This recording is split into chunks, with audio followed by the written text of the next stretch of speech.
საღამომშვიდობის ეთერშია საინფორმაციო გამოშვება შაბათი დღეს. Ყოველ შაბათს 22 საათზე გიამბობთ რა მოხდა კახეთში მთელი კვირის განმავლობაში. თქვენ ჩვენგან გაიგებთ ყველა მნიშვნელოვან ახალ ამბავს.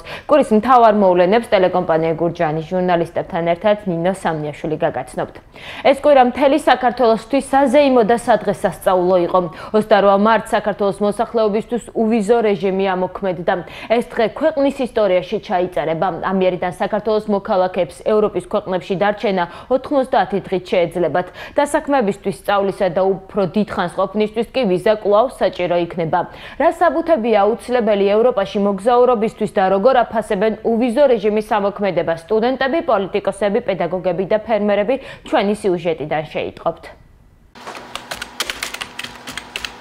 28 მარტი 2017 წელი დღე, რომელიც საქართველოს ისტორიაში ჩაიწერება. მომავალი თაობა ამ თარიღს ისევე გაიხსენებს, როგორც დამოუკიდებლობის დღეს. დღეიდან ევროპისკენ გზა საქართველოს ყველა მოქალაქისთვის ხსნილი იქნება, თუ მოგზაურობის მიზანი ქვეყნის დათვალიერება, ახლობლების ნათესაობის მონახულება ტრენინგებში, სემინარ-კონფერენციებში, მონაწილეობა საქმიანი შეხვედრების გამართვა და სამედიცინო მომსახურების მიღება იქნება. თუ საქართველოს მოქალაქეს ევროპის რომელიმე ქვეყანაში დასაქმება განათლების მიღება ან ქვეყანაში 180 დღიდან 90 დღეზე მეტხანს დარჩენა სურს, აუცილებლად ვიზა უნდა აიღოს. წინააღმდეგ შემთხვევაში უვიზო რეჟიმით ვერ ისარგებლებს. ვიზა ლიბერალიზაცია განსაკუთრებით ახალგაზრდებს ახარებ. ეს მათ შესაძლებლობას აძლევს, რომ ევროპულ კულტურას ახლოს გაეცნონ და სემინარებშიც მარტივი პროცედურების გავლით მიიღონ მონაწილეობა. მათ, რომელთაც ევროპაში ნათესავები ყავთ, მიწვევა უკვე მიიღეს ქვეყნის დასათვალიერებლად. ჩემთვის როგორც ახალგაზრდისთვის ვიზა ლიბერალიზაცია არის ძალიან მნიშვნელოვანი, რადგან ვფიქრობ, რომ გაგვეხსნა ევროპისკენ გზა, ასე ვთქვათ, ევროპამ გაგვიღო თავისი კარი. ჩვენ, რა თქმა უნდა, პირადად მე მივესწრაფი ევროპას, როგორც ახალგაზრდა, რადგან ევროპა უფრო ჩემთვის მისაღებია. ჩემი ახლობლები არიან წასულები და რა თქმა უნდა, უვიზო მიმოსვლით მე ვისარგებლებ. მასწავლებლები, პოლიტიკოსები და სხვადასხვა პროფესიის ადამიანები ერთხმად თანხმდებიან, რომ ვიზა ლიბერალიზაცია საქართველოს მოქალაქეებზე დადებითად აისახება და ევროპისგან ბევრ კარგ ღირებულებას აიღებენ. სიკეთეს მოუტას ქვეყანა ჩვენი ახალგაზრდობისთვის, რომ წავიდნენ, აი როგორც ჩვენ თერგდალეულები, ისწავლონ, მოიარონ ევროპა და ჩამოიტანონ კულტურა საქართველოში. და ხა რა თქმა უნდა ის კი არა რომ წავიდნენ და დარჩნენ იქ და პირიქით აქედან გაიტანონ ჩვენიდან ცოდნა. ანუ შემოდინება თუ იქნება უფრო ინტელექტის, რა თქმა უნდა ამ შემთხვევაში იქნება დადებითი. პირველ რიგში მინდა მივულოცო სრულიად საქართველოს მოსახლეობას ვიზა ლიბერალიზაციის ძალაში შესვლა. ეს არის ძალიან მნიშვნელოვანი ჩვენი ქვეყნისთვის. ეს კიდევ ერთი წინგადადგმული ნაბიჯია ევროპასთან დასაახლოებლად და იმ სიკეთეების წამოსაღებად ჩვენი ქვეყნისთვის, რაც ზოგადად ევროპას აქვს. მუნიციპალიტეტისთვისაც და საერთოდ ახლა ამას მივესალმებით, ვიზა ლიბერალიზაცია ახლა დადებითად ყველა კონტექსტში მე მგონი დადებითია. საქართველოს მოქალაქეების ევროპასთან კიდევ კონტაქტი მიმოსვლა აუცილებლად ხელშეუწყობს ყოველგვარ განვითარებას. ვიზა ლიბერალიზაციის სიკეთით სარგებლობის იმედი არ აქვთ მევენახეებს. მათი აზრით მოსავლის თანხით ოჯახის რჩენასაც და საზღვარგარეთ მოგზაურობასაც ვერ შესძლებენ. ჩვენაირი გლეხები აბა საშუალება თუ ერქნება ვისმე კი ბატონო წავლენ, მაგრამ ჩვენ მაგის საშუალება არ გვექნება რომ ევროპაში დავიდეთ და წამოვიდეთ. მე იქ არასოდეს არ მეღიესება საზღვარგარეთ ამერიკაში და იქ წასვლა და იმან იდარდოს და იმან ის იყოს მადლობელი, ვინცაც გაუხარდა რომ გზები გაიხსნა რომ იქ იმოგზაუროს. ეს გლეხობაზე არ არის გათვლილი. ეს არის ვისაც ფინანსები აქვს და ვისაც შეუძლია რომ ემტუჩია წავიდნენ და ისა ვიზა ლიბერალიზაციის გარეშეაც ისარგებლონ იქ. ეს მათთვის არის, თორე ჩვენ რიგითი მუშისთვის და რიგითი მოქალაქისათვის შეუძლებელია ჩვენ ეკონომიურ იმებში, პირობებში. ვიზა ლიბერალიზაციაზე იმასაც ვფიქრობ, იქნებ მეც წავიდე გავიქცი აქედან. ევროპაში სამოგზაუროდ ნამდვილად აუცილებელია ფინანსური დამადასტურებელი დოკუმენტი. ასევე საქართველოს მოქალაქეს, რომ 30 ქვეყნიდან რომელიმეში მოკლევადით დარჩენის უფლება მისცენ, საჭიროა კონდეს აუცილებელი საბუთები, ბიომეტრიული პასპორტი, უკან დასაბრუნებელი ბილეთი, სასტუმროს ჯავშანი და სამოგზაურო დაზღვევა.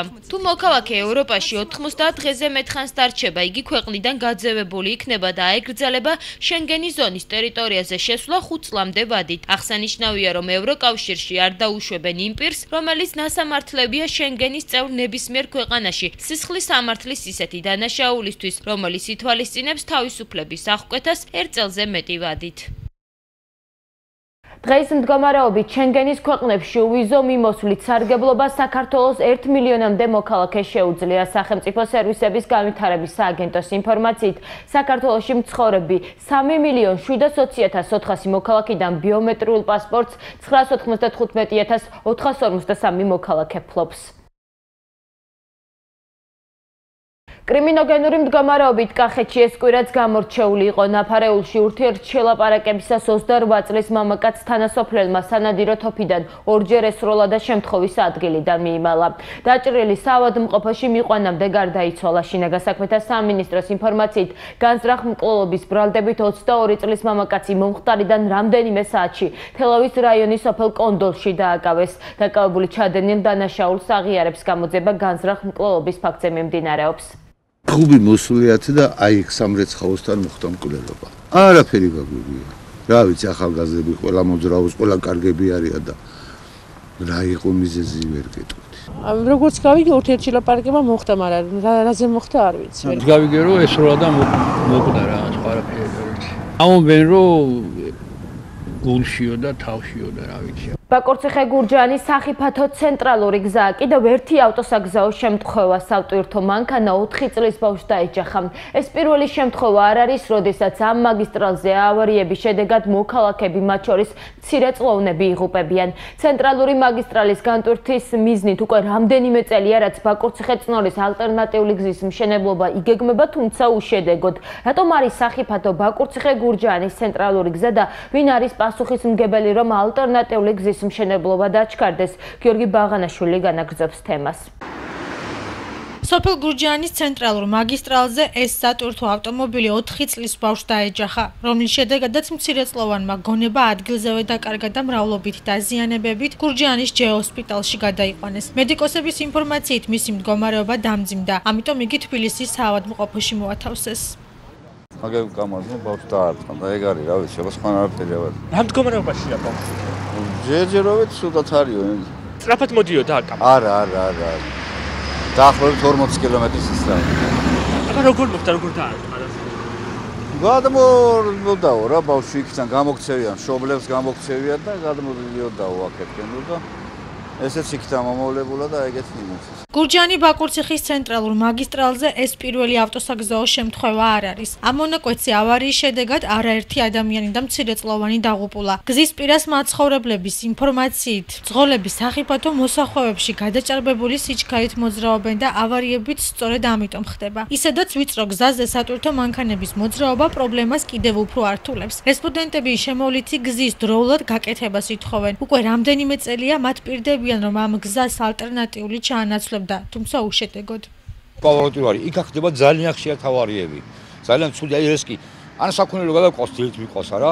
ისე უცებ გამოდის მაშინა რომ ვერაფერი ვერ აჩას საერთოდ. აი ბევრჯერ ერთ კვირის წინ ძროხას დაარტყა. რამდენჯერ ბავშვი შემთხვევაში გადარჩა. ეს რა მიდადია, იმიტომ ხდება ავარიები. ხშირად ხდება ავარიები. აგენ მონაკვეთში აგენ პავაროტი ოკეთება იქა. აკაცა ხდება ამ ადგილზე ეს მაშინები სწრაფად მოდის. განსაკუთრებით აი ამ ჩვენი მიმაში. აგარი სისტრები დადიან და პატრონი არავინ არ არის. უნდა შეაჩერონ ცოტა ნელაუნაიერ მე ამ ხნის ქალმა ვიცი რომ დასახლებულ პუნქტში უნდა იარონ ნელა, მაგრამ ძღოლები არა, დიდი მანქანები თურქეთისა და ისა ნუ დადიან აქ სხვა გააკეთონ ალტერნატიული გზა და იმაზე იარონ. ეგენი აფერხებენ მოძრაობას. ტრაილერები ნამდვილად ცუდია. მთელი სახლები ზანზარებს რო დადიან. და ძილია რა აქ ადამიან. ხან ვიფიქრებ ხოლმე რომ სახლი თავზე არ ჩავომენგრას მეთქი. აი ამ ტრაილერები რომ მოშორდეს ამ იმიდან, ამ ტრასიდან, ძალიან კარგი იქნება. აი ახლა რამხელა რაღაცა მიდის. საშიშროება ეგაა. გედი სადაც აზარალებს ტრაილერები სახლის იმას. დეფორმაცია ხალხო საფრთხეებია. შემოვიდი გზაჯობია ყოველდღე. საავტომობილო გზების დეპარტამენტში კი აცხადებენ, რომ ბაკურციხე-წნორის შემოვლითი გზის მშენებლობისთვის საპროექტო დოკუმენტაციის მომზადება კვლავ მიმდინარეობს. როდის დაიწყება მშენებლობა კი ამ დრომდე უცნობია. რესპონდენტები ამბობენ, რომ თუ სატვირთო მანქანებისთვის შემოვლითი გზა დროულად არ გაკეთდება, გურჯაანი-ბაკურციხის ცენტრალურ მაგისტრალზე ავარიებს კიდევ უფრო მეტი ადამიანის სიცოცხლე ემსხვერპლება. 2017 წლის იანვარში ავტოსაგზაო შემთხვევას 58 ადამიანის სიცოცხლე ემსხვერპლა, 1400 კი დაშავდა. ინფორმაციას არასამთავრობო ორგანიზაციის ტრანსპორტისა და გზების ასოციაციის თავმჯდომარე დავით მესხიშვილი ავრცელებს. მისი განცხადებით, საქართველოს ავტოსაგზაო შემთხვევების მაღალი მაჩვენებლით ევროპაში პირველ ადგილზეა. მესხიშვილის განმარტებითვე ქვეყანაში ავარიების გაზრდას დაბალი ჯარიმები და გზებზე არსებული ეგრეთ წოდებული შავი წერტილები იწვევს. სტატისტიკას გურჯაანში გამოკითხული რესპონდენტები აფასებენ და ავარიის გამომწვევ სხვადასხვა მიზეზებზე საუბრობენ. მათი აზრით, პრობლემის მოგვარების გზა კანონის გამკაცრება. გაუმართავობა მანქანების და მძღოლების არაკვალიფიციურობა და სისწრაფე ერთმანეთს არ აცდიან, არ უთმობენ გზას, თუნდაც მგზავრი გადადიოდეს ზებრაზე. ეს უკვე ყველაფერი იმას ნიშნავს, რომ ესე იგი ვერ მართავენ მანქანას სათანადოდ. გამოსავალი ის არის, რომ კანონი უფრო უნდა გამკაცრდეს. მე ვფიქრობ ესე, რა ვიცი, ეს იქნებ სხვები სხვას აფიქრობენ, მაგრამ კანონი დაუსჯელობის სინდრომი უფრო მოქმედებს, მე მგონი, რომ ნასვამი მძღოლი, რომელიც მართლა რომ პოტენციური მკვლელია, დაუსჯელი დადის და ალბათ მაგითო. ტრალები დადიან, რა იმით. ხალხი არიცამეთ ეს ის. შეიძლება ხდება ავარიები. არ არის კონტროლი. პატრული აი იქ რო დადის ხოლმე რა. იგივე დროს არ არიან ხოლმე რომ აი იქ რო აბზრიალებენ და იმას აშურებიან. კონტროლი უნდა გამკაცრდეს? კი. მე მგონი მძღოლების მეტი დანაშაულია. იქცევიან უწესოდ გენაცვლი. არ აჩერებენ თავის ადგილას რაც საჭიროა. არ უთმობენ ესე იგი ფეხის მოსაღრიბლე ხალხს გადასასვლელზე. რადგან ავარია იქნება, მაგრამ იქნება. აუცილებლად კანონი უნდა გამკაცრდეს, აბარა. გამოსავალი ის არის, რომ თხილად უნდა იაროს სუყვება. მე გამწავს. დასვამი არ უნდა იაროს. აუცილებელია ეგა, რომ კანონი გამკაცრდეს. მართალია აბიტურიენტების უმრავლესობა მისწრაფის, რომ უმაღლესი სასწავლებლის სტუდენტი გახდეს, მაგრამ პროფესიული სასწავლებლების კურსდამთავრებულები უფრო მარტივად საქმდებიან, ვიდრე უმაღლესი განათლების დიპლომიანები. კახეთში ხარისხიანი პროფესიული განათლების მიღებას თავაზობს მსურველებს კოლეჯი აისი. ჩაბარების მსურველთა რეგისტრაცია დაიწყო. სტუდენტები წელს თეორიული და პრაქტიკული სწავლების მეთოდს ერთ სივრცეში დაეუფლებიან. სიახლეა ისიც, რომ ევროსტანდარტების შესაბამისი ახალი შენობა შეზღუდული შესაძლებლობის მქონე პირებისთვის სრულად ადაპტირებულია. აღსანიშნავია, რომ კოლეჯი აისის კურსდამთავრებულთა უმეტესობა სამსახურს ადვილად ჩოულობს. რომელი პროფესიული დარგების შესწავლას თავაზობს კოლეჯი, ვერა იაშვილის სიუჟეტიდან შეიტყობთ. პროფესიული საგანმანათლებლო პროგრამების გაცნობა და რეგისტრაცია. დღეს საზოგადოებრივ კოლეჯ აისში ღია კარისდღე გაიმართა. ვეტერინარული მომსახურების სპეციალისტი, მევენახე მეღვინე, მეტყევე, მზარეული, ელექტრიკოსი, მემინანქრე, მხატვარ-შემსრულებელი, ტრაქტორისტ, მემანქანე და სავალი ნაწილის ტექნიკოსი. კოლეჯი აისი საგაზაფხულო მიღებაზე მსურველებს ამ პროფესიული დარგების შესწავლას თავაზობს. ღია კარისდღეს საჯარო სკოლის მოსწავლეები, მუნიციპალიტეტის გამგეობისა და ევროკავშირის წარმომადგენლები ესწრებოდნენ. მათ საშუალება ჰქონდათ ადგილზე გაცნობოდნენ სტუდენტების მიერ დამზადებულ ნამუშევრებს და პროდუქტებს. დღესვე კოლეჯმა ახალ პარტნიორ ორგანიზაციებთან და დამსაქმებლებთან ურთიერთთანამშრომლობის მემორანდუმიც გააფორმა. ჩვენთვის მნიშვნელოვანია, რომ მომავალმა თაობამ მიიღოს კარგი პროფესიული განათლება. ჩვენთან პროფესიული სტანდარტები მაქსიმალურად არის დაახლოებული ევროპულ სტანდარტებთან მიმართებაში და სტუდენტებს საშუალება აქვთ, რომ მაღალი დონის პროფესიული უნარჩვევები გამოემუშაონ. იმისათვის, რომ მიღება სრულყოფილად წარიმართოს, დღეს დაიწყო სტუდენტთა საგაზაფხულო მიღება და გაგრძელდება რეგისტრაციები 8 აპრილის ჩათვლით. ჩვენ ვეხმარებით საქართველოს ზოგადად პროფესიული განათლების კუთხით. დღეს აქ ვარ იმ მიზნით, რომ დავესწრო და მხარი დაუჭირო დღევანდელ ღია კარის ღონისძიებას. თამამად შემიძლია ვთქვა, რომ მრავალპროფილური კოლეჯი აისი არის ერთ-ერთი საუკეთესო საქართველოში და სამაგალითო სხვებისთვის. იგი წარმოადგენს მაგალითს იმისა, თუ როგორი უნდა იყოს რეალურად კარგი კოლეჯი. კომპანია ემბაუდი და კოლეჯი აისი აფორმებს თანამშრომლობის მემორანდუმს. ვიმედოვნებთ, რომ ეს იქნება სასიკეთე როგორც ჩვენი კომპანიისთვის, ასევე კოლეჯისთვის. ჩვენთან სტუდენტები, წარმატებული სტუდენტები გაივლიან პრაქტიკულ გამოცდილებას მიიღებენ. დასაქმების კუთხით, რა თქმა უნდა, ჩვენ აუცილებლად მივიღებთ წარმატებულ სტუდენტებს. ევროპული სტანდარტების კოლეჯ AIS-ში პროფესიული განათლება შშმ და SSM პირებისთვისაც არის ხელმისაწვდომი. ეს ახალი შენობა, რომლის რეაბილიტაცია ახლახანს დასრულდა, უნივერსალური დიზაინის გარემო სათანადო პირობებს უქმნის შეზღუდული შესაძლებლობების მქონე ადამიანებს. კოლეჯის ადმინისტრაციამ წელს სტანდარტულ სწავლებას მოდულური და დუალური პროგრამებით დაამატა, რაც პრაქტიკულ და თეორიულ სწავლებას ერთ სივრცეში უზრუნველყოფს. მე 6 თვე დაიწყო რაც აქვს სწავლობ. ჩემი სწავლის პროცესი არის მოდულური პროგრამით გავდივარ მე, რაც გულისხმობს, რომ ანუ პარალელურ რეჟიმში გავდივართ მოდულებს, როგორც მე ვენახეობის კუთხით, ისე მეღვინების. ისეთი პირობები გვაქვს შექმნილი, რომ თეორიულ სწავლებასთან ერთად გვაქვს დიდი პრაქტიკული გამოცდილების მიღების საშუალებაც.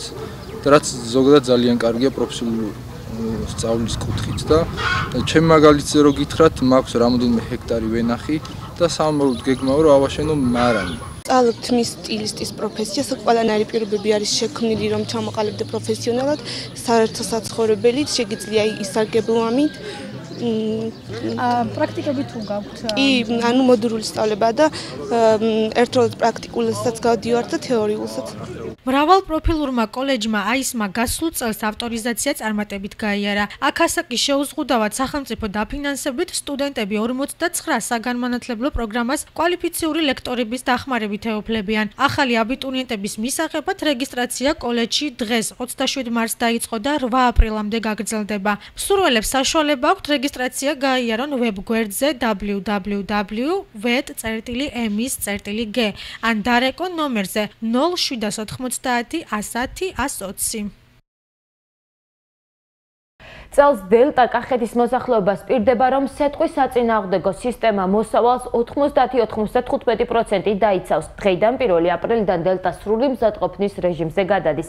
კახეთში განლაგებული სეტყვის საწინააღმდეგო 83 სარაკეტო დანადგარის რაკეტებით დატენვა მიმდინარეობს. პარალელურად კი თანამშრომლები საინფორმაციო კამპანიას მართავენ და მოსახლეობას სისტემის მუშაობის პერიოდში დასაცავი უსაფრთხოების ზომების შესახებ საჭირო ინფორმაციას აწვდიან. როგორი მუშაობს წელს სეტყვის საწინააღმდეგო სისტემა და რა რჩევებს აძლევს დელტა მოსახლეობას, ნახეთ ჩვენ სიუჟეტში. 1 აპრილიდან სეტყვის საწინააღმდეგო სისტემა სრული მზადყოფნის რეჟიმში გადავა. კახეთში განლაგებული 83-ვე დანადგარი უკვე რაკეტებით იტენება. მასში ეკოლოგიურად სუფთა და უსაფრთხო ვერცხლის იოდიდი შემცველი ნივთიერებაა მოთავსებული. ღურბლებში გაფქვევისას კი ნალექის სეტყვის ნაცვლად მიწაზე წვიმის სახით ჩამოიცლება. სეტყვის სეზონის დაწყებამდე პარალელურად დელტას თანამშრომლები კახეთის ყველა მუნიციპალიტეტში მოსახლეობასთან შეხვედრებს მართავენ და ფლაიერებს ურიგებენ. ბროშურებში დეტალურად არის აღწერილი თუ როგორ მუშაობს სეტყვის საწინააღმდეგო სისტემა და რა უსაფრთხოების ზომები უნდა დაიცვან. დელტას წარმომადგენლების მოსახლეობასთან შეხვედრისას გამოიკვეთა, რომ კახეთში სწორი ინფორმაცია არ აქვთ რა ეფექტს ახდენს სეტყვის საწინააღმდეგო სისტემა, რადგან გავრცელებული არის ინფორმაცია თითქოს და რაკეტები სეტყვას იწვევს. ასევე თუ ერთი სოფლის ცაზზე გაისვრიან რაკეტას, შეიძლება ეს ღრუბელი სეტყვის სახით მეზობელ სოფელში ჩამოიშალოს.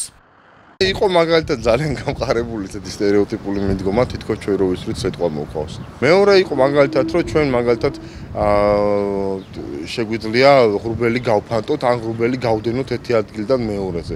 ნუ ესეთ ბუნებრივი არ შეიძლება სიმართლეს, იმიტომ რომ სეტყვა როცა ყალიბდება, ის უნდა ჩამოიცალოს იმ ადგილას, სადაც ღრუბელია იმ მომენტში. და იქ რო ვისვრით, ჩვენ ვანეიტრალებთ სეტყვის საწინააღმდეგო კერებს, ანუ სეტყვის კერებს და არა თქვა თვითონ ღრუბელს როგორც წარმონაქმნით და არ ვდევნით მას ერთი ადგილიდან მეორეზე. ეს არის შეუძლებელი. მევენახეები გასულ წელს დელტას სეტყვის საწინააღმდეგო სისტემის მუშაობით უკმაყოფილოები არიან. პრეტენზიას გამოთქვამენ, რომ 2016 წელს სისტემა დაგვიანებით ამუშავდა და არაეფექტური იყო, რადგან ვენახები და ხეხილის ბაღები მაინც დაესეტყვათ. იგივე დროს იმუშავა, როცა უკვე სეტყვა მოსული იყო. იმის შემდეგ იწყებოდა სროლა. და ისა და შედეგი ვერ გამოიღო. რომ ემუშავა ხო არ დაესეტყვებოდა ვენახები.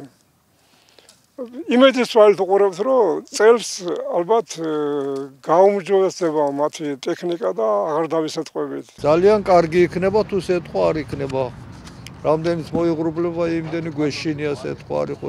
ამ გაუბედურებულ ხალხს რო სიტყვა მოგვივიდეს კიდე გვინდა. შარშან ცოტა დაგვიანებით იყო რაღაც პრობლემები, რო გვიან ჩაიტვირთა თუ როგორ და წელს ვისურვებდით, რომ ცოტა დროზე როგორც კი 1 აპრილიდან ძირითადად არის ხოლმე სიტყვები. და სასურველია რომ უკვე მზად იყოს. მოსახლეობის პრეტენზიებს ამ არგუმენტით პასუხობს დელტას წარმომადგენელი. რო ვერ ვიმუშავეთ მაგაზინი, ნამდვილად ვერ დავეთანხმები, იმიტომ ეფექტიანობა ამ შემთხვევაში იყო 95%-იანი.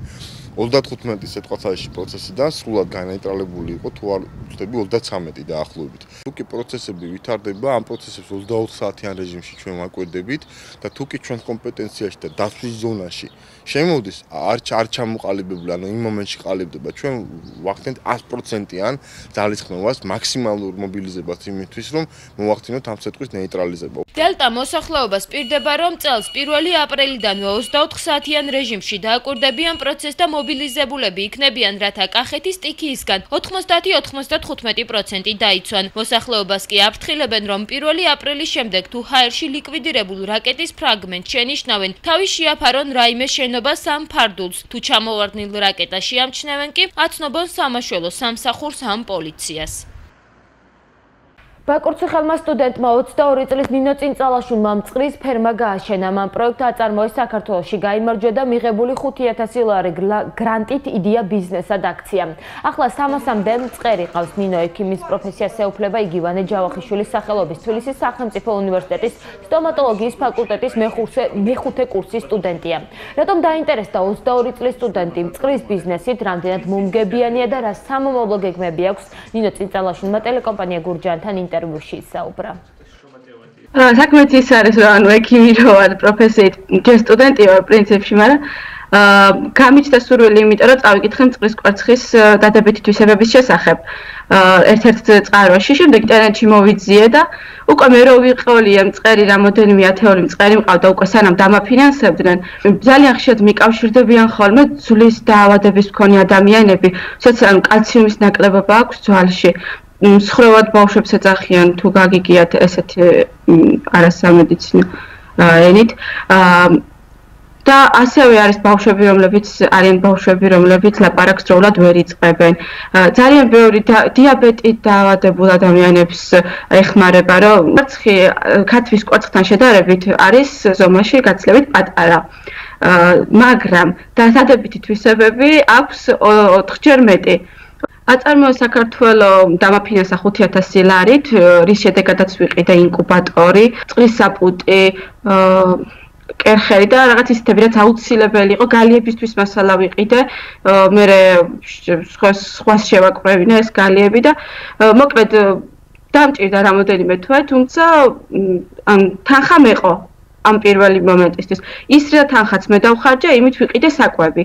და დიდი ხნის განმავლობაში, ანუ კარგად ზამთრის განმავლობაში კარგად ყვებავდი მწყრებს. მე უკვე გასაფხულზე უკვე მწყრის ბიზნესმა, თვითონ ბიზნესით მომცა საშუალება, რომ მე უკვე თვითონ ეყიდა თავიანთი საჭმელი. გურჯაანში მარადმწვანე ხეები ხმება. ქალაქში ბევრგან ნაძვები დაზიანებულია და საფრთხეს მის გვერდით მდგომ მწვანე ნარგავებსაც უქმნის. პასუხისმგებლობას იხსნის ადგილობრივი ხელისუფლება და აცხადებს, რომ ეს პრობლემა გარემოს დაცვის სამინისტრომ უნდა მოაგვაროს. აღნიშნულ უწყებაში კი ამბობენ, რომ მუნიციპალიტეტში ნარგავების მოვლა პატრონობა მათი პრეროგატივა არ არის და გამხმარი და დაზიანებული ნაძვების საკითხი ადგილობრივმა თვითმმართველობამ უნდა უზრუნველყოს. აბა ვისი პასუხისმგებლობა რომ იზრუნოს მარადმწვანე ხეებზე ვერაიაშვილი დაინტერესდა. არსებობს მუდმივი მოქმედი კომისია, რომელიც შეტყობინების შემოსვლის შემდეგ გადის შემთხვევის ადგილზე და ამოწმებს ნარგავებს, დადებს დასკვნას და შესაბამისად თუ ის ნარგავი არის ამორტიზებული, გადაწყვეტილებას იღებს და გასცემს რეკომენდაციას მის მოჭრაზე. თუ არის სხვა რომელიმე უწყერის ან კერძო ტერიტორიაზე, ამ შემთხვევაში მოჭრის გადაწყვეტილებას იღებს შესაბამისი უწყება, რომლის ბალანსაც არის ტერიტორია, სადაც ეს ნაძვი დგა, ან კერძო მესაკუთრე.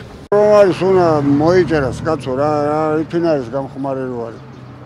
დასუფთავდეს უფრო ლამაზად არ იქნება, დაირგოს სხვა ახალი პრემიერ-მინისტრ გიორგი კვირიკაშვილის დავალებით შინაგან საქმეთა სამინისტროს ვერტფრენმა თუშეთის მიმართულებით ყოველკვირეული რეისების განხორციელება დაიწყო.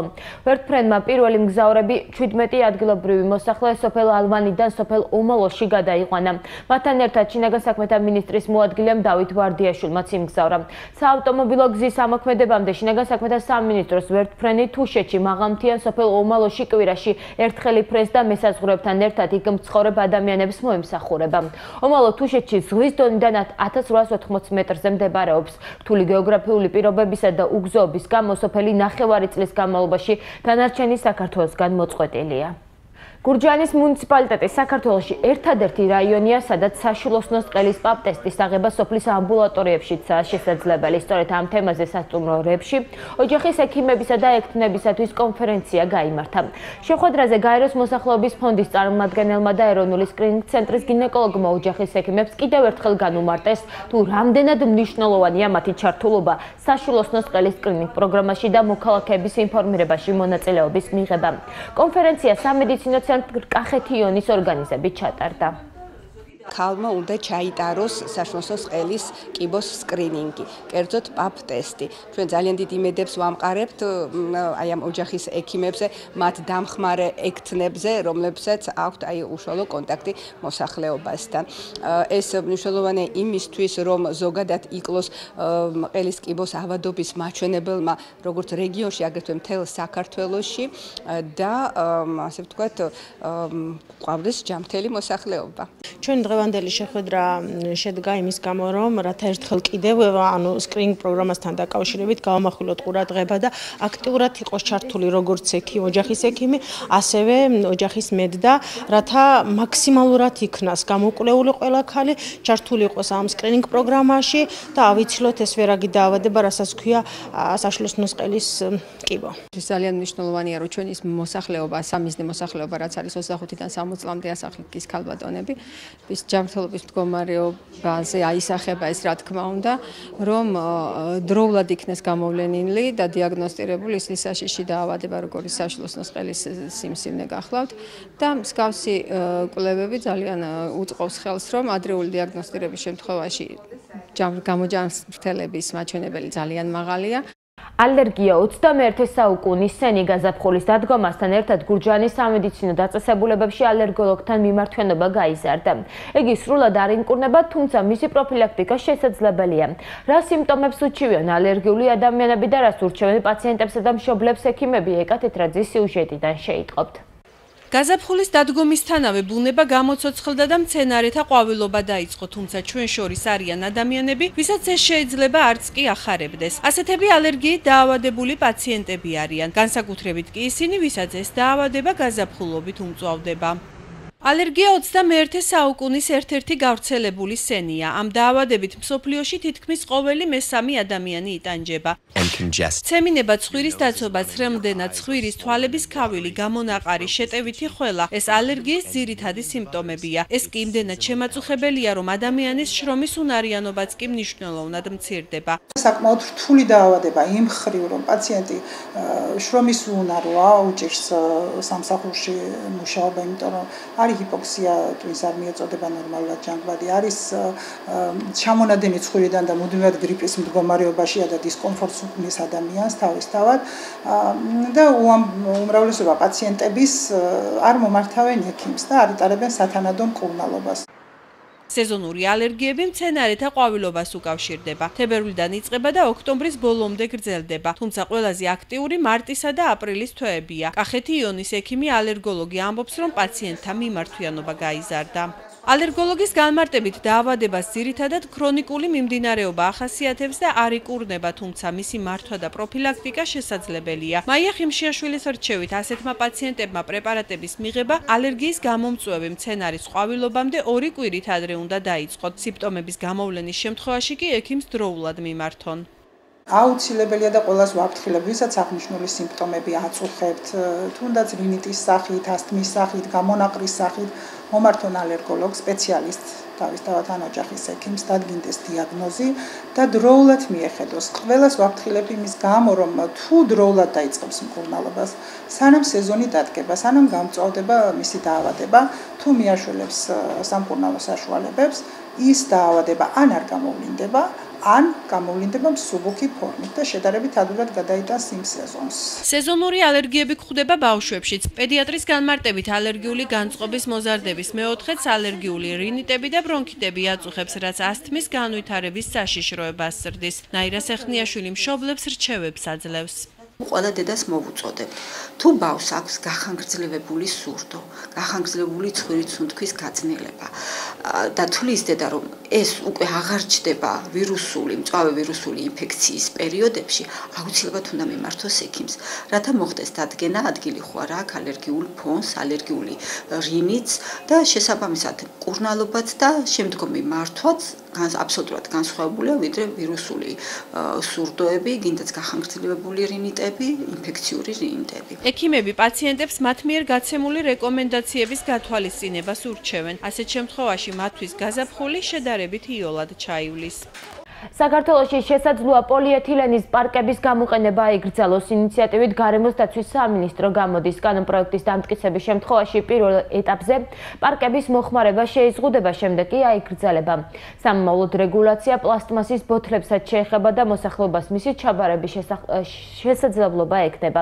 რა ზიანი მოაქვს პოლიეთილენის გარემოსთვის და ადამიანებისთვის და როგორ აფასებენ სიახლეს გურჯაანში ვერა იაშვილი განაგრძობს თემას.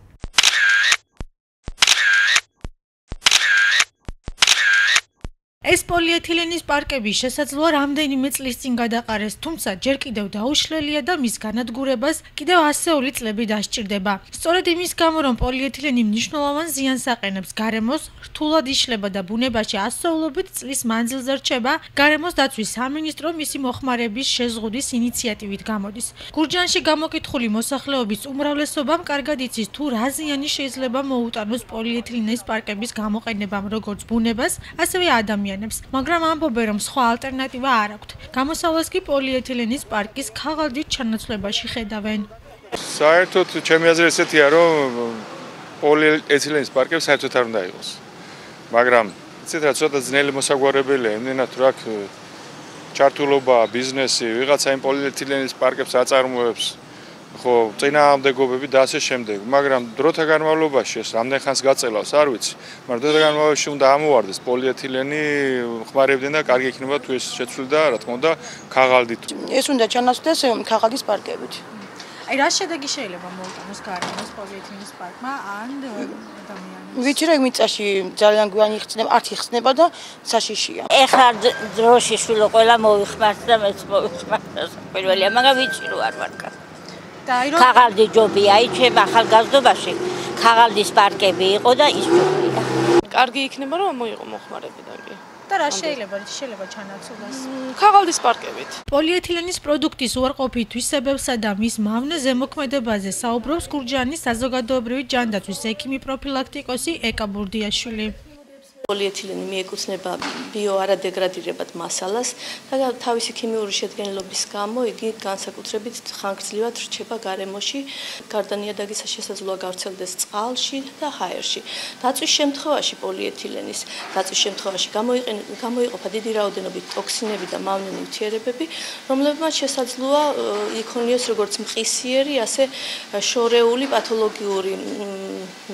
პათოლოგიური მდგომარეობები მოსახლეობაში.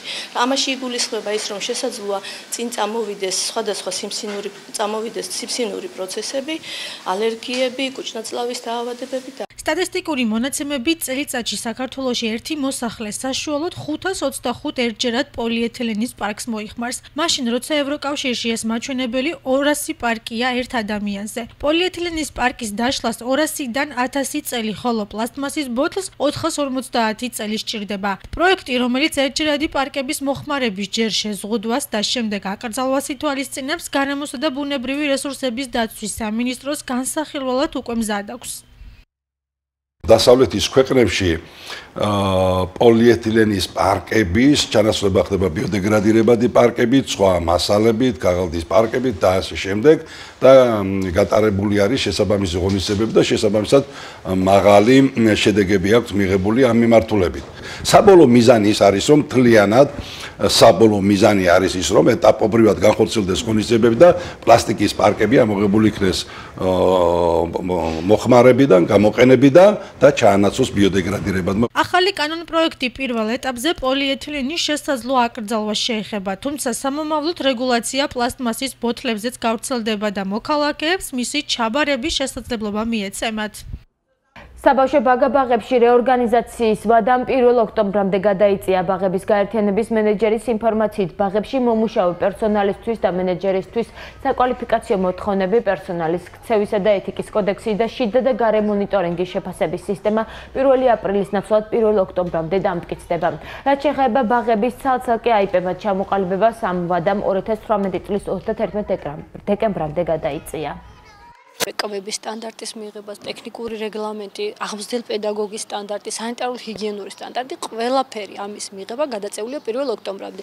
1 ოქტომბრისთვის უნდა მიიღოს მათ საკანონმდებლო ძალა და სავარაუდოდ 1 ოქტომბრამდე გადაიწევს იგივე ცვლილებები კვებაში, იგივე აღმზრდელ პედაგოგს რა მოეთხოვება და ვინ შეიძლება იყოს და ვინ არ შეიძლება იყოს, უпростоრად რომელ აღმზრდელს შეიძლება პედაგოგის სტატუსი მიეცეთ და რომელს არა. იგივე სანიტარულ-ჰიგიენური და ასე შემდეგ. მაღალმთიანი სოფლების გაჭირვება ქოდალო და არაშენდა მოსახლეობისგან წლიდან წლამდე იცლება და ძირითადად მოხუცები ღარჩებიან. ახალგაზრდებისთვის არც პირობები და არც სამუშაოა. რა შეიცვალა სოფლებისთვის მას შემდეგ, რაც მთის სტატუსი მიენიჭა გიორგი ბაღანაშვილის სიუჟეტიდან შეიტყობთ. გურჯაანის მუნიციპალიტეტის ორ სოფელში, არაშენდასა და ქოდალოში ამბობენ, რომ ყოფითი პრობლემები ბევრი აქვს. მიუხედავად იმისა, რომ ეს ორივე სოფელი მაღალმთიანი დასახლების ნუსხაშია შეტანილი, აქაურები ამბობენ, რომ მათ ცხოვრებაში განსაკუთრებულად არაფერი შეცვლილა და ისევ პრობლემებთან ბრძოლა უწევთ. გამოკითხულ რესპონდენტებს გაჭირვებასთან ერთად უმუშევრობაც აწუხებთ. ძიმე სოციალური მდგომარეობის გამო კი თავის რჩენა დღითიდღე უძნელდებათ. აქ მცხოვრები მოხუცები სახელმწიფოსგან 216 ლარ პენსიას იღებენ, თუმცა ამბობენ, რომ გაძვირებული პროდუქტისა და მედიკამენტების გამო ეს თანხა თვიდან თვემდე თავის გასატანად საკმარისი არ არის. გვიკის აი მაგალითად პურის ქვილი ვერ მიყიდნია. აი ვერ მიყიდნია, იმიტომ რომ არ ამყოფილი, წამლებს აქვს. ყვება ჩვენ არა გვაქვს, აბა მაცივარი ნახეთ ახლა ჩვენი. აი ნახეთ ჩვენი მაცივარი. აი წელიწადია ჩვენ ხორცი არ გვეყიდნია. ხუცები ვართ, მარტო ხელები ვართ. აი გაუთხოვრები ვართ ორთე. პენსია არა ყოფილის რა ვქნა. აი პენსია რა შეკმარა. წამალი. კარგად ვიკვებოთ. რა იგვეყოფა მარტო და ვერ აყიდულობ ეს ცხოვრება. ვერ აყიდულობთ რაც გვინდა. ეხლა კიდე კაი ჭინჭარი და მხალი მოვიდა. ყველაფერი გაძვიდა. ორმაგად და სამაგად. ნერვის შათება მქონდა ძმაო და ვერ ამკურნალობ. არ არის თანხა. ხალხის საშველი არაფერი არ არის. სხედვართ და ნერვიულობ და ვიყურებით ეგრე. სიცივე უშეშოა ესეში ფული ეხლაც არ მიმიწია ჯერა. არა ის საშუალება რომ გადავიხადო. ეხლა ცოტა მეგოშობა ეხლა ბალახი მოვა. ой, პლანი მოვა, მე ერთ მეორე და რაღაცა ჭინჭარი მოვა. ყველაფერი ძვირი არის. პროდუქტია თუ რაც სალხინო არაფერი არა გვაქვს შვილი. პენსია როგორ გვეყოფა? 7 სული ცხოვრობთ ოჯახში. ჯერ მარტო წნევის სამალი ისეთი ძვირებია რომ ვერ ავყიდულობ ხან ნახევა რა უნდა დავლიო მთლიანი ნახევარს ავსვამ რომ იმდენი აღარ ამრჩება რომ ჭამაც ხო გვინდა. შვილო როგორ არ გვიჭირს ცხოვრება. პენსიას ვიღებთ, მაგრამ პენსია წამლებს არ აიყოფნის. წნევი წამლებ რო ვყიდლობ ფული აღარ ამრჩება, ისეთი ძვირია ყველაფერი. საჭმელი ვიყიდოთ. ძალიან გაჭირვებული ცხოვრებაა. მაღალმთიანი სოფლის სტატუსის მინიჭებამ არაშენდასა და ქოდალოში მიგრაციის პრობლემაც ვერ მოაგვარა. რესპონდენტების თქმით, სოფელში დარჩენის სურვილი სულ უფრო ცოტა ადამიანს გაუჩნდება. ახალგაზრდები უკეთესი ცხოვრების საძიებლად ან ქალაქში ან საზღვარგარეთ მიდიან. მათივე დაკვირვებით სოფელში ძირითადად შუახნის ხალხი და მოხუცებიღა არიან დარჩენილები. ისინი შიშობენ, რომ წლებთან ერთად არაშენდა და ქოდალო მოსახლეობისგან დაიცლება. სადღა სოფელი აეთი რომელსაც ის არის უბრალო ხალხიღა ან ბოსანს ეჭიდება ვენახ ეჭიდება ეგ ისინი არიან დანარჩენი მიდიან აბა მაია როგორც აი გაზაფხული მეცხლები აიგრე გაფრინდებიან ხოლმე. ახალგაზრდა სადღა არის სოფელში არ არის. ჩვენ აი აქ სამუშაო ადგილები არ არის შვილიდან. ბაბარითი ცხოვრობენ. სოფელში ძირითადად შემორჩენილები ვართ. შუა საქმს გადაცილებული, იმიტომ რომ ჩვენი გარცა თბილისში არც სამსახურს მოგცემენ. ჩვენთან აი უბნებია, რომელშიც არ არის ეს არა. ხალხი უკვე ძალიან დასულია რა სოფელიდან ვართ. მიდიან, გადიან ვართ. უმუშევრობა ქალაქში მიდის ხალხი. მიდიან, გაჭირვების გულისთვის მიდიან. სად მიდიან? რა ვიცი, ზოგი თურქეთში, ზოგი თბილისში, ზოგი სხვა ქვეყნებში, რა ვიცი, ვისაც როგორ მოეხერხება. უკმაყოფილო მოსახლეობის გარდა არიან კმაყოფილებიც, მათი თქმით, პრობლემები მართლაც არსებობს, თუმცა მთავრობა ყველაფერს ერთდროულად ვერ მოაგვარებს და დრო სჭირდება. რესპონდენტები ამბობენ, რომ ბოლო წლებში მათი ცხოვრების გასაუმჯობესებლად მართველი გუნდი ქმედით ნაბიჯებს დგამს. რომ მივადგებით ამ მთავრობას და მარტო მაგის ლანძღვის მეც არაფერს არ აკეთებს ზოგიერთი. მე მაგალითად პირდან არ წამოვწდება მაგეთი რაღაცა. თუ ჩვენ ხალხი არ დაუდექით მთავრობას, ისე არაფერი არ იქნება. მთავრობა ძალიან კარგად მუშაობს, თუ ვისაც ესმის და ეხლა ყველაფერს ერთად ხო ვერ მოაწესრიგებს, კაცო. 8 მანეთი ქონდა პენსია. Honda დღესდღეობით ცოტა ხო გაუმჯობესდა მდგომარეობა რა და მაინც ისე იმას ავთხოვთ ბევრს ვინც რაღაცას აკეთებს. გამოკითხული რესპონდენტების უმრავლესობის აზრით უმუშევრობისა და გაჭირვების პრობლემა რომ გადაიჭრას, სოფლები კი ახალგაზრდებისგან აღარ დაიცალოს, სახელმწიფო მაღალმთიან დასახლებებზე კიდევ უფრო მეტად უნდა იზრუნოს. ისწავლე მეტი თამაშით საქართველოს განათლებისა და მეცნიერების მინისტრის ალექსანდრე ჯეჯელავას ინიციატივით ახალი პროექტი ამოქმედდება. პროექტის მიზანია სკოლებში სასწავლო პროცესის გახალისება და მოსწავლეთათვის სხვადასხვა საგნის განსხვავებულ ფორმატში ისწავლება, საგანმანათლებლო ინტელექტუალური სამაგიდო თამაშების შეტანა და დანერგვა. ორგანიზატორებს მოლოდინი აქვთ, რომ სკოლებში სამაგიდო თამაშებით მოსწავლეს განუვითარდება გუნდურობის შეგრძნება, აუმაღლდება სწავლისადმი ინტერესი და мотиваცია. პროექტის მიხედვით სამაგიდო თამაში უნდა იყოს აზარტული გუნდურად ან ინდივიდუალურად სათამაშო. ავითარებდეს ლოგიკურ და კრიტიკულ აზროვნებას, არ იყოს დამოკიდებული ზეპირობაზე. სოფლის მეურნეობის მინისტრი დედოფლის წყაროში ლევან დავითაშვილი ტარიბანის ზამთრის საძოვრებზე ჩავიდა და მეცხვარეებს დარგში არსებულ ვითარებასა და განვითარებების პერსპექტივებზე მეცხვარეთა ასოციაციის თავმჯდომარე ბექა გონაშვილთან ერთად ესაუბრა. სოფლის მეურნეობის მინისტრმა დედოფლის წყაროში ახლა დაშენებული ბიოუსაფრთხოების პუნქტის დაათვალიერა, სადაც უსასყიდლოდ მოხდება როგორც წვრილფეხა, ისე მსხვილფეხა პირუტყვის გაბანება და პარაზიტებზე დამუშავება, რაც უზრუნველყოფს ცხოველთა ჯანმრთელობის დაცვას და დაავადებების გავრცელების შემცირებას. ლევან დავითაშვილმა კახეთის გუბერნატორის მოადგილესთან ერთად ბეჟან გონაშვილის ფერმაც დაათვალიერა, რომელიც შეღავათიანი აგროკრედიტის ფარგლებში გაკეთდა. მეცხვარეობა ერთ-ერთი მნიშვნელოვანი დარგია სოფლის მეურნეობისთვის. ცხვარი ზოგადად და ცხვრის ხორცი არის საექსპორტოდ ძალიან მნიშვნელოვანი პროდუქტი საქართველოს აგროსასურსათო სავაჭრო ბალანსში. იცით რომ ცხვრის ხორცი, ქართული ცხვარი იყიდება უამრავ ქვეყანაში. ეს არის ძირითადად სპარსეთის ყურის ქვეყნები, არაბეთის რამდენიმე ქვეყანა, რომელიც ქართულ ცხვარს ძალიან აფასებს. ძალიან მნიშვნელოვანია რომ ჩვენი წარმოება იყოს მდგრადი და სწორედ ამიტომ ჩვენ რა თქმა უნდა გვექნება ხელშეწყობილი პროგრამები იმისთვის რომ ერთის მხრივ მეცხვარეობა განვითარდეს მდგრად საფუძველზე და მეორეს მხრივ ასევე იყოს ცხვრის ყველის წარმოება, რომელიც დამატებითი შემოსავალია ფერმერებისთვის. ბოლო პერიოდში ჩვენი ცხვრის რეალიზაცია და ფერმერებისთვის რეალიზაციაში პრობლემები უკვე გამოსწორებულია. თუმცა ალბათ უფრო ბევრია კიდე გასაკეთებელი ცნობადობის სასამაღლებლად და უფრო მეტად ბაზრებზე გასასვლელად და უფრო მეტ ბაზრებზე გასასვლელად. დიდი მადლობას ვუხდით დღეს სოფლის მეურნეობის სამინისტროს და მის ქვემდებარე ერთეულებს აქტიურობისათვის, იგივე სურსათმცუნებლობას, იგივე კოოპერატივების სააგენტოს, იმიტომ რომ ახალი პროექტი შეიქმნა მეცხვარე კოოპერატივებისთვის დასახმარებლად და ასე შემდეგ.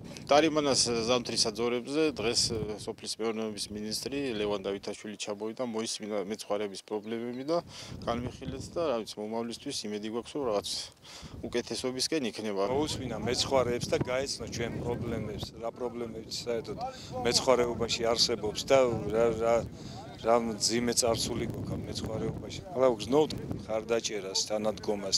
კვლევის შედეგები მასმედიის როლი სოფლის მეურნეობის საკითხების გაშუქებაში. კახეთის 4 მუნიციპალიტეტში ჩატარებული კვლევის თანახმად გამოკითხული მოსახლეობის 71% სოფლის მეურნეობის მიმართულებით გაშუქებული საკითხები აინტერესებს. ასევე ირკვევა, რომ კახეთის მოსახლეობას სხვადასხვა აგრარულ საკითხებზე ინფორმაცია არ აქვს. კვლევის შედეგები და პროექტის მიზანი გიორგი ბაღანაშვილის სიუჟეტში.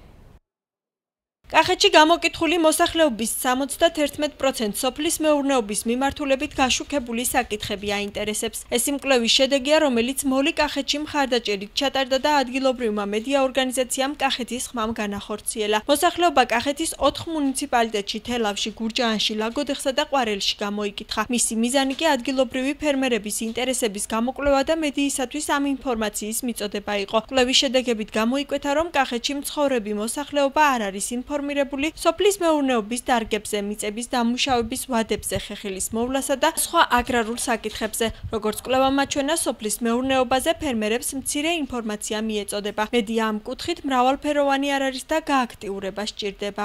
კვლევის შედეგებიდან გამომდინარე, გარკვეულ სეგმენტებში და გარკვეულ სექტორებში არ აქვს მას კარგი კომუნიკაცია და შესაბამისად მედიასაც ვიტყოდი, რომ არ აქვს კარგი კომუნიკაცია თავის მომხმარებელთან და ეს კვლევა დაანახებთ მათ იმ საჭიროებას, რომ ეს ცარიელი ადგილი ამოავსონ და უფრო მდგრადი კომუნიკაცია კონდეს მომხმარებელთან. კონკრეტულად ჩვენი ორგანიზაციის მაგალითზე გეტყვით, რომ ჩვენ გვინდა რომ სწორედ ამ კვლევაზე დაფუძნებით შევქმნათ სპეციალური სტრატეგია, რომელიც დაგვეხმარება, რომ უკეთესი მედია პროდუქტი შევიმუშაოთ კონკრეტულად ამ სეგმენტისთვის და მივაწოდოთ მათ დასაბუთებული, ბაზარზე ორიენტირებული და რაც ყველაზე მთავარია აუდიტორისთვის საინტერესო მედია პროდუქცია.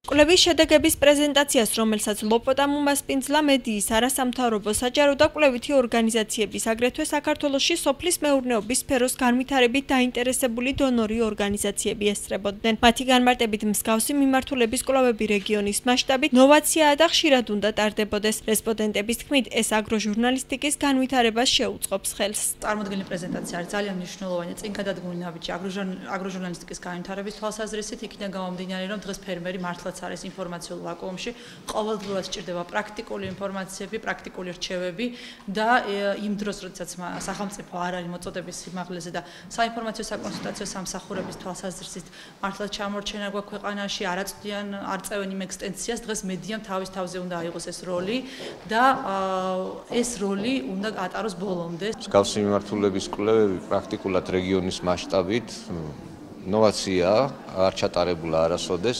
ინფორმატიულობა მოსახლეობის ამ მიმართულებით აუცილებელია და ამას ემსახურებიან სწორედ მედია საშუალებები და დღევანდელ იმაში კვლევაში სწორედაც გამოიკვეთა თუ რამდენად მნიშვნელოვანია მედია საშუალებების როლი აი ამ მიმართულებით მოსახლეობის დაინტერესებაში. კვლევა 2017 წლის იანვარ-თებერვალში ჩატარდა და 270 სოფლად მცხოვრები ადამიანი გამოიკითხა. მოსახლეობის ინტერესების კვლევა პროექტის მოლი კახეთში ფარგლებში განხორციელდა, რომელიც მიზნად ისახავს კახეთის რეგიონში სიღარიბის შემცირებას მეცხოველეობის სექტორის განვითარების ხელშეწყობით. პროექტი ხორციელდება ორგანიზაცია Hex Hefer ოფისის სამხრეთ კავკასიაში მიერ შვეიცარიის მთავრობის მხარდაჭერით. ყვარელში ლატვიურ-ქართული პროექტი მუსიკის კუნძული გაიხსნა. საქართველოს პრეზიდენტი ლატვიურ კოლეგასთან ერთად ყვარელში იმყოფებოდა. გიორგი მარგველაშვილმა და რაიმონ ზვეიონისმა ილიას ტბაზე პირველი ლატვიურ-ქართული პროექტი მუსიკის კუნძული გახსნეს. ღონისძიებაზე პრეზიდენტის სიტყვითაც გამოვიდა. იგი ორი ეტაპისგან შედგებოდა, რომლის ფარგლებში ილიას ტბაზე საკონცერტო სივრცე და ეკო-ტეჯები აშენდა. ამისათვის ჯამში 1 მილიონ ევროს ინვესტიცია განხორციელდა. მეორე ეტაპი კი ეკო-კოტეჯების წარმოების საქართველოში გადმოტანასა და მის შემდგომ განვითარებას გულისხმობს.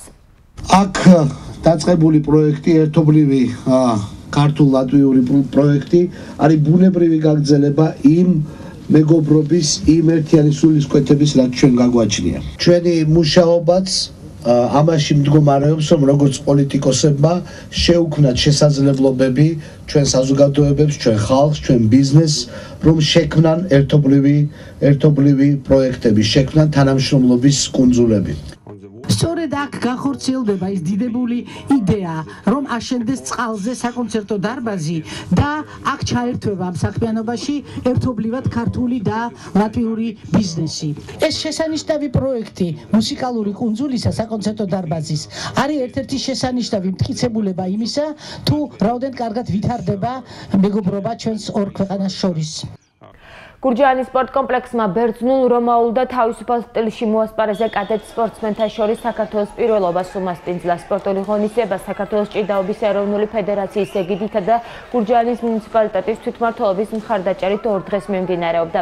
შეჯიბრი ორივე სახეობაში 10 წონით კატეგორიაში ჩატარდა. სულ ღონისძიების ფარგლებში გურჯაანს 600-მდე სტუმარი ეწვია. მეორე და მესამე ადგილებზე გასულ მოჭიდავეებს მედლები, ჩემპიონებს კი მედლებთან ერთად თასები გადაეცათ. გამარჯვებული სპორტსმენები ევროპის ჩემპიონატში მიიღებენ მონაწილეობას, რომელიც ივნისში სერბეთში გაიმართება.